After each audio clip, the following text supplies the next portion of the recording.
What I'm about to share is going to sound absolutely impossible, but I need you to hear me out. 6 nights ago, I had the most profound encounter with Jesus about a question that has tormented my heart for years. Why does God allow some people to be born into crushing poverty while others are born into abundance? What he revealed to me about divine justice, human suffering, and the hidden purposes behind earthly circumstances didn't just surprise me, it completely transformed how I see every homeless person, every struggling family, every person born into disadvantage. But before I begin my story, let me know in the comments where you are listening from and what time it is. I just want to know I'm not alone in this. And if you feel moved by what you hear, consider subscribing. It helps give me the strength to speak my truth. Now let's get into my story. I'm sitting here on a weathered park bench in downtown Los Angeles, just a few blocks from Skid Row, where thousands of our most vulnerable neighbors live on the streets. Behind me, you can probably hear the distant hum of traffic, the occasional siren, the sounds of a city where wealth and poverty exist side by side in the starkest possible contrast. I chose to share this message from here, in the heart of where this question has been burning in my soul, because there's something about being surrounded by the reality of human suffering that makes you desperate for divine answers. The morning sun is casting long shadows across the concrete, and I've been watching people walk by for the past hour. Business executives in expensive suits heading to their offices, homeless individuals pushing shopping carts filled with their only possessions, tourists with designer bags stepping carefully around those sleeping on the sidewalks. The inequality is so stark, so visible, that it forces you to confront questions that comfortable theology often avoids. To understand why this revelation meant so much to me, I need to take you back to what happened 3 months ago when I was filming some of the most challenging scenes we've ever attempted for The Chosen. We were portraying Jesus' ministry among the poor, the sick, the outcasts of society, and between takes, I found myself walking through actual homeless encampments that had grown around our filming locations. I'll never forget this one moment when I was still in costume as Jesus, and a homeless woman approached me thinking I might be able to help her. She looked into my eyes and said, "Sir, can you tell me why God made me this way? I've been poor my whole life, sick since I was a child, and I just want to know why he would create someone like me only to suffer." Standing there dressed as the Son of God, with this woman's desperate question echoing in my heart, I realized I had no answer that satisfied either her need or my own understanding of divine love. I gave her what money I had, but her question haunted me for weeks afterward. That encounter forced me to confront something I'd been avoiding my entire spiritual life, the uncomfortable reality that some people seem to be born into circumstances that virtually guarantee suffering, struggle, and disadvantage, while others are born into families with resources, opportunities, and every advantage life can offer. As someone who has been blessed with success, with a platform, with opportunities I never dreamed possible, I've struggled with what feels like survivor's guilt. Why was I born into a middle-class family with loving parents who supported my dreams? Why did I get the chances that led to playing Jesus on a show that's touched millions? What makes me more deserving than that homeless woman who suffered her entire life? The question became even more pressing during season 6 filming, when we shot several episodes dealing with Jesus' teachings about the poor, the marginalized, the forgotten members of society. As I portrayed Christ speaking about God's love for the least of these, I wrestled with the contradiction between divine love and earthly inequality. If God really loves everyone equally, why doesn't he intervene to prevent children from being born into poverty? If he has the power to change circumstances, why do some people struggle for basic necessities while others have more than they could ever use? How can we talk about God's justice when the most innocent children suffer through no fault of their own? These questions weren't just theological curiosities for me. They were keeping me awake at night, affecting my prayer life, making it difficult to portray Jesus with authenticity when I couldn't reconcile his teachings about divine love with the harsh realities I was witnessing daily. The breakthrough came 2 weeks ago during a particularly difficult day of filming. We were shooting a scene where Jesus encounters a blind beggar, and between takes, I walked away from the set to get some air. Just outside our location, I saw a family, a mother with 3 young children, sitting on the sidewalk with a cardboard sign, asking for help. The children couldn't have been older than 5, 7, and 9 years old. They were clean, well-behaved, clearly loved by their mother, but they were living in their car and asking strangers for enough money to buy food. Looking at those innocent faces, I felt something break open in my chest, a mixture of heartbreak, rage, and desperate confusion about how God could allow such circumstances. That night, I drove up into the hills above the city where I often go to pray when I need to hear from God clearly. But instead of my usual quiet spot, I felt led to a different location, an overlook where you can see the entire sprawl of Los Angeles spread out below you. The city lights stretched endlessly in every direction, and I found myself thinking about how each light represented someone's life, someone's story, someone's struggles and dreams. I sat there on a concrete retaining wall overlooking this vast sea of humanity and poured out my heart to God with more desperation than I'd ever felt about any question. "Jesus," I said aloud, my voice echoing across the empty overlook. "I need to understand why you allow some people to be born into poverty while others have every advantage. I need to know how this reflects your love and justice, because right now, it looks like cosmic unfairness that I can't reconcile with who you say you are." The city sprawled below me like a living map of inequality, the bright lights of wealthy neighborhoods contrasting sharply with the dimmer areas where the poor struggled just to survive. From that vantage point, I could almost visualize the stories playing out in millions of homes, children going to bed hungry, while others had more food than they could eat, families being evicted while others owned multiple properties, people working multiple jobs just to afford basic health care while others took luxury for granted. I prayed until I was emotionally exhausted, confessing my own comfort and privilege while begging for understanding about divine justice. Why was I born into circumstances that led to success while that woman on the street was born into circumstances that led to homelessness? What makes the difference? How is that fair? How is that love? As I sat there in the pre-dawn darkness, overlooking a city where such stark inequality exists side by side, I felt this growing sense that God was about to answer my desperate questions in a way that would change everything I thought I knew about His justice, His love, and His purposes for human suffering. The city lights below began to blur as tears filled my eyes, and I knew I was on the verge of receiving revelation that would either comfort my heart or completely shatter my understanding of God's character. Either way, I was desperate enough to ask the hardest questions and trust Him with whatever answers He chose to give.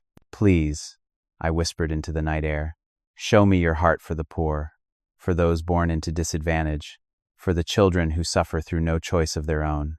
Help me understand how this reflects your love, because I need to know that you're not indifferent to human suffering.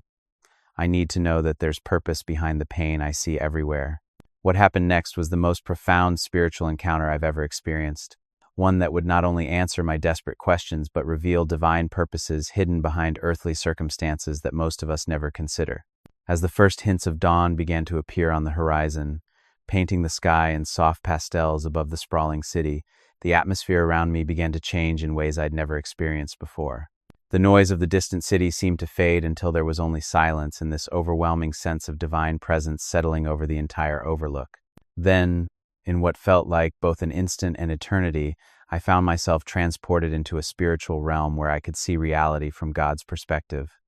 The city below was still visible, but now I could perceive the spiritual dimensions behind physical circumstances, the eternal purposes hidden within temporary suffering, the divine love at work, even in the most heartbreaking situations. Jesus appeared beside me on that overlook, but His expression wasn't what I expected. Instead of the gentle compassion I was used to, His face showed a complex mixture of deep sorrow for human suffering and unshakable confidence in divine purposes that human understanding couldn't fully grasp. "Jonathan," He said, and His voice carried both the authority of the Creator and the tenderness of someone who intimately knows every human struggle. "You've been asking the right questions, but you've been thinking about them from an earthly perspective.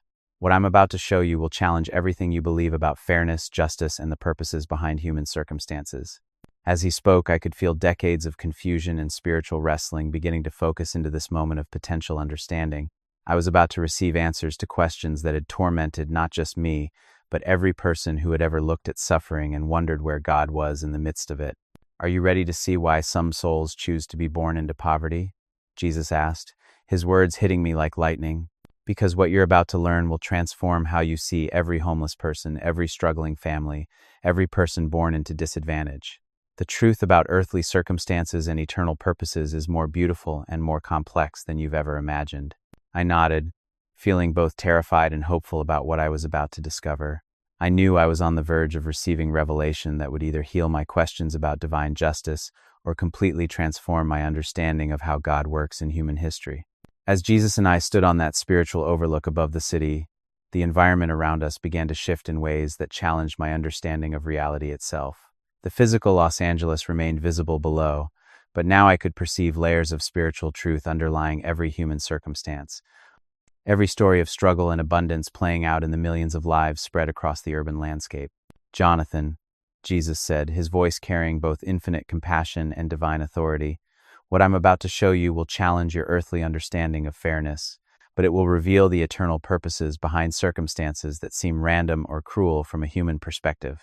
As he spoke, I began to see something that took my breath away. Souls in a realm before earthly birth, engaged in what appeared to be profound conversations with divine beings about the lives they were about to live.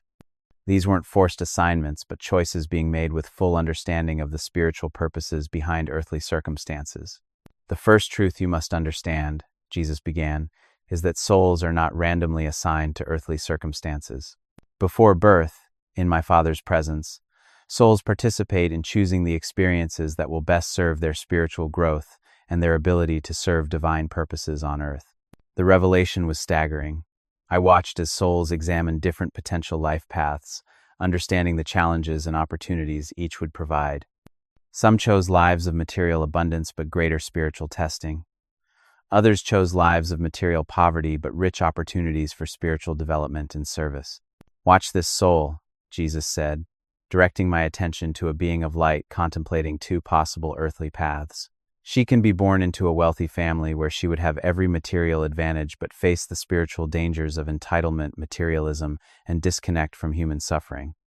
Or she can be born into poverty where she would face physical hardship but develop compassion, resilience, and deep empathy for others. I watched in amazement as this soul chose the more challenging path, not out of punishment or randomness, but out of love for her own spiritual growth, and love for the people she would serve more effectively, having experienced struggle herself. But Jesus, I said, struggling to process what I was seeing, what about children who suffer? What about those who die young in poverty? How can that be a choice? His expression filled with profound tenderness. Come, let me show you something that will break your heart with its beauty. The scene shifted, and I saw souls who had chosen brief earthly lives filled with suffering, but their purposes were revealed to be profound beyond human comprehension. A child born with severe disabilities, whose very existence would teach an entire family about unconditional love.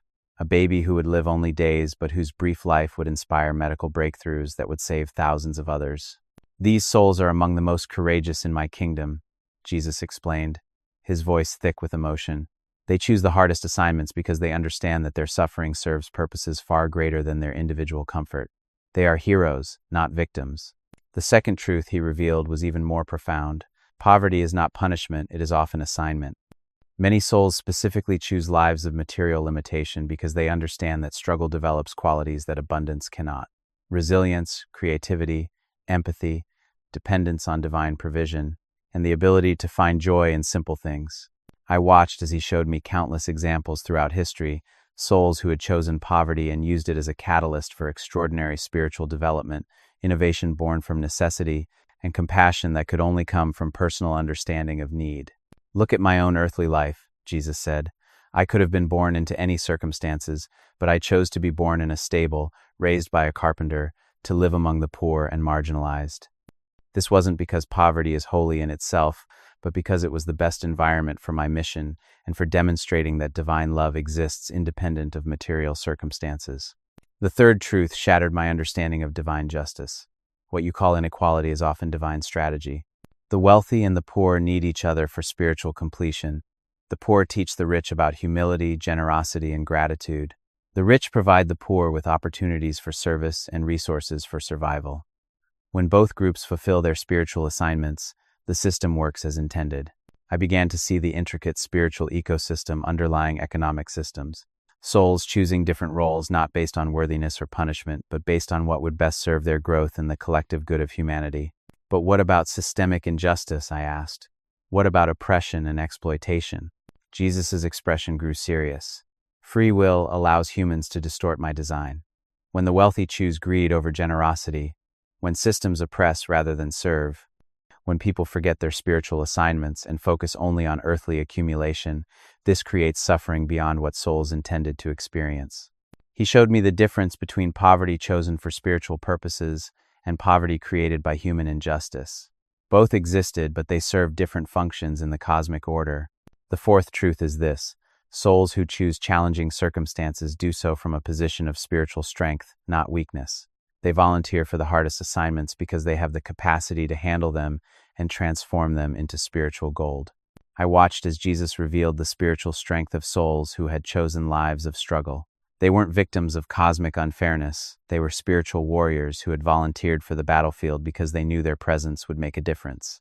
Every homeless person you pass on the street, Jesus continued, every struggling family you encounter, every person born into disadvantage, they may be fulfilling assignments that require more courage than you can imagine.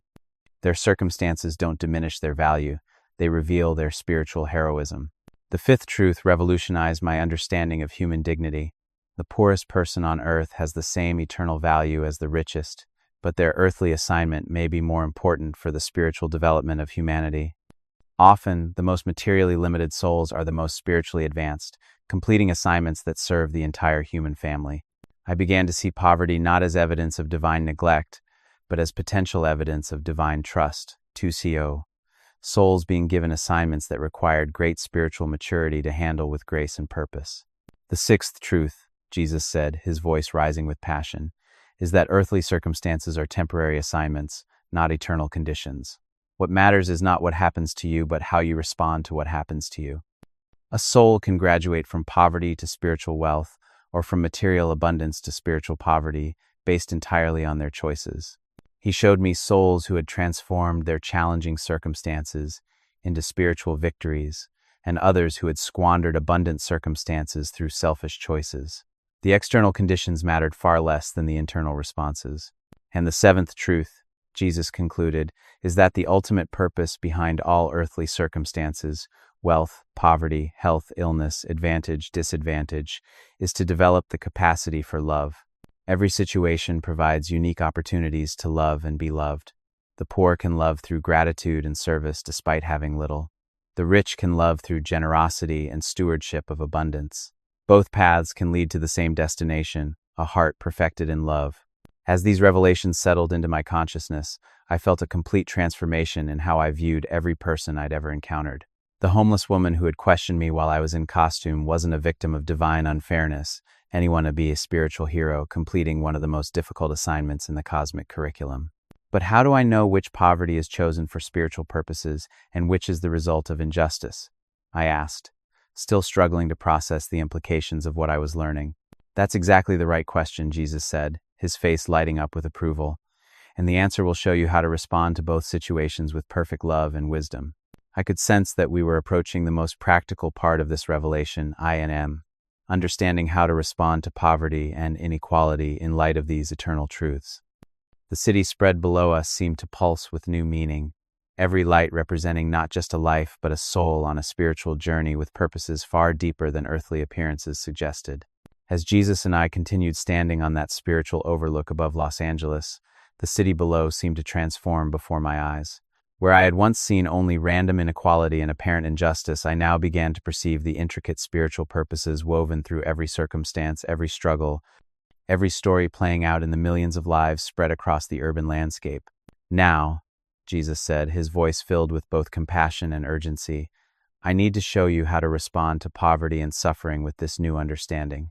Because knowledge without action is meaningless, and understanding divine purposes without responding with love misses the entire point.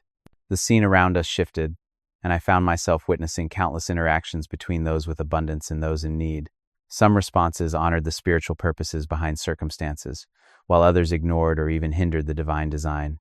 The first principle, Jesus began, is that whether poverty is chosen for spiritual purposes or created by injustice, your response should always be love in action. You don't need to determine which type of poverty you're encountering. You need to respond to the person in front of you with compassion and practical help. I watched as he showed me examples of people responding to homelessness, unemployment, and family struggles. Those who approached each situation with genuine love and practical assistance were participating in divine purposes regardless of the underlying spiritual dynamics. When you help someone in need, Jesus explained, you're not interfering with their spiritual assignment, you're fulfilling yours. Your abundance isn't random any more than their poverty is. You were blessed with resources specifically so you could be an instrument of my love to those who need it. This reframed everything. My success, my platform, my opportunities weren't just personal blessings. They were assignments that came with responsibilities to serve others. But Jesus, I said, How do I help without creating dependency? How do I address systemic issues while honoring individual spiritual journeys? His answer was both simple and profound. Love always seeks the highest good for the beloved. Sometimes that means providing immediate relief. Sometimes it means creating opportunities for growth and self-sufficiency. Sometimes it means working to change unjust systems. Wisdom comes from understanding what each situation requires. He showed me people who had found the balance, offering immediate help while also addressing root causes, providing resources while respecting dignity, working for systemic change while serving individual needs. The second principle is this: never let understanding spiritual purposes become an excuse for inaction. Some people use the idea of chosen circumstances to justify ignoring suffering or avoiding responsibility. This is a perversion of truth that serves selfishness, not love. I saw examples of people misusing spiritual concepts to avoid helping others, claiming that intervening would interfere with someone's karmic lessons or that poverty was meant to be. Jesus' reaction to these attitudes was clearly one of disappointment and correction. My Father's heart breaks over every child who goes to bed hungry, every family living in their car, every person suffering on the streets. The fact that some souls choose challenging assignments doesn't mean I want them to suffer unnecessarily or that others should ignore their pain. The third principle transformed my understanding of stewardship. Those blessed with abundance have a sacred responsibility to use their resources as instruments of divine love. Wealth is not a reward for spiritual superiority, IMAD. It's an assignment that requires accountability to serve others. I began to see successful people who understood their wealth as a tool for blessing others, and others who had forgotten the spiritual purposes behind their abundance. The difference wasn't in how much they had, but in how they used what they'd been given. Every dollar you spend, every opportunity you receive, every platform you're given, these are sacred trusts.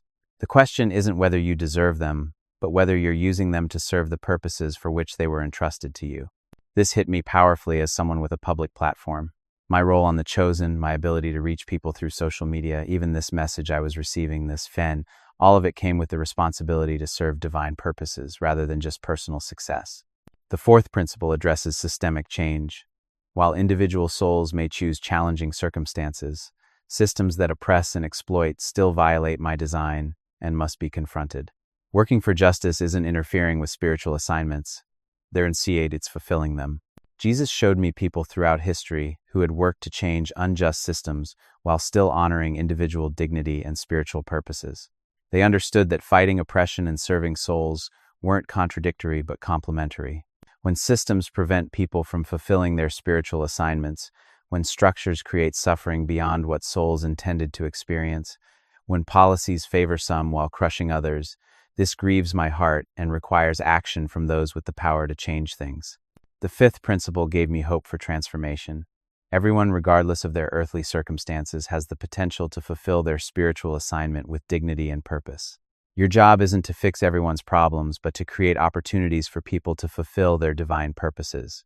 I watched as people learned to help others not just survive their circumstances, but transform them into spiritual victories, providing not just charity but opportunities, not just relief but empowerment, not just assistance but dignity.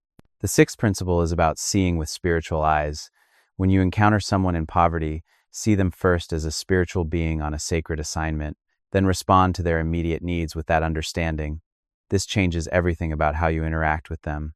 Instead of pity or condescension, I saw people responding to those in need with respect and recognition of their spiritual dignity. Instead of charity that demeans, I witnessed love that honors the divine image in every person regardless of circumstances.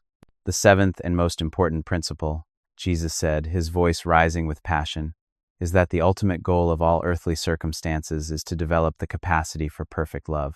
Whether you're responding to poverty or experiencing it, whether you're blessed with abundance or struggling with lack, the question is always the same. How is this situation developing your ability to love and be loved? As these principles settled into my heart, I felt a complete transformation in how I would approach every encounter with human need. The homeless woman who had questioned me while I was in costume wasn't just someone to feel sorry for. She was potentially a spiritual teacher whose assignment might be more important than mine. Now, Jesus said, taking my hands in his, I want to show you what happens when people understand and live these truths.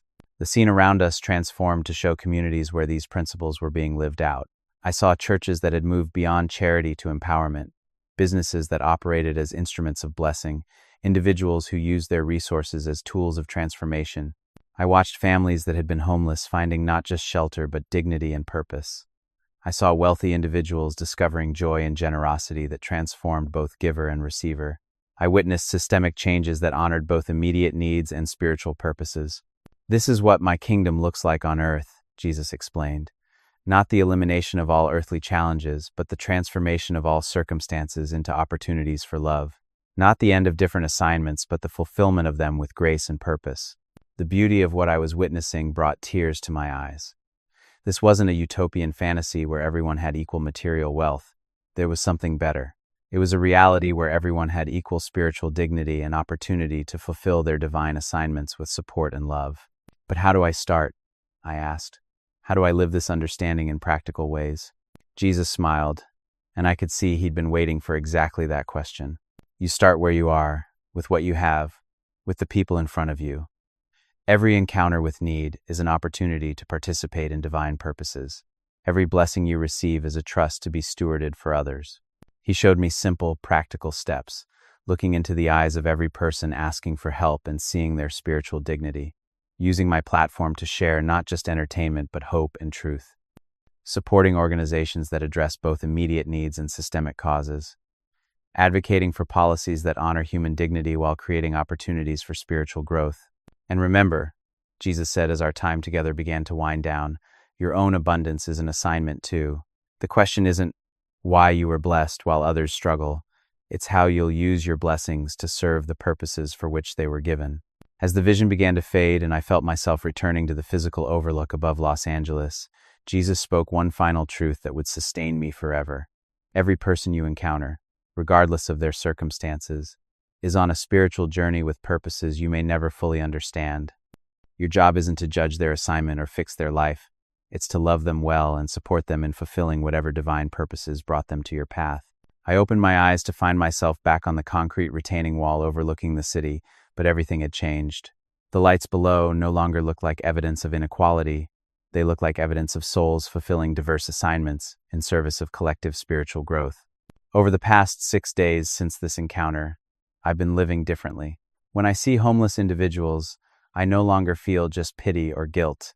I feel respect for potential spiritual heroes completing assignments I might not have the courage to accept. When I encounter families in need, I don't just see victims and I see teachers who might have more to offer than I do. Just yesterday, I had lunch with a successful businessman who was struggling with guilt over his wealth. Instead of offering empty reassurance, I could share what Jesus had shown me about abundance as assignment. His wealth wasn't evidence of unfair advantage. It was a sacred trust that came with responsibilities to serve divine purposes. This morning, I volunteered at a local shelter, and the experience was completely different from past charity work. Instead of helping from a position of superiority, I served from a place of recognition that these individuals might be fulfilling spiritual assignments more important than my own entertainment career. The transformation in how I see every person, every circumstance, every opportunity to serve has been profound. This message isn't just for me. It's for everyone who has ever struggled with questions about divine justice, human suffering, and their own responsibility to those in need. Let me pray for everyone who needs this life-changing perspective. Father, thank you for revealing the spiritual purposes behind earthly circumstances that often seem unfair or random. For every person watching who has struggled with questions about poverty, inequality, and divine justice, help them see with spiritual eyes. For those blessed with abundance, show them that their resources are sacred trusts meant to serve divine purposes. Help them understand that their success is an assignment, not just a reward.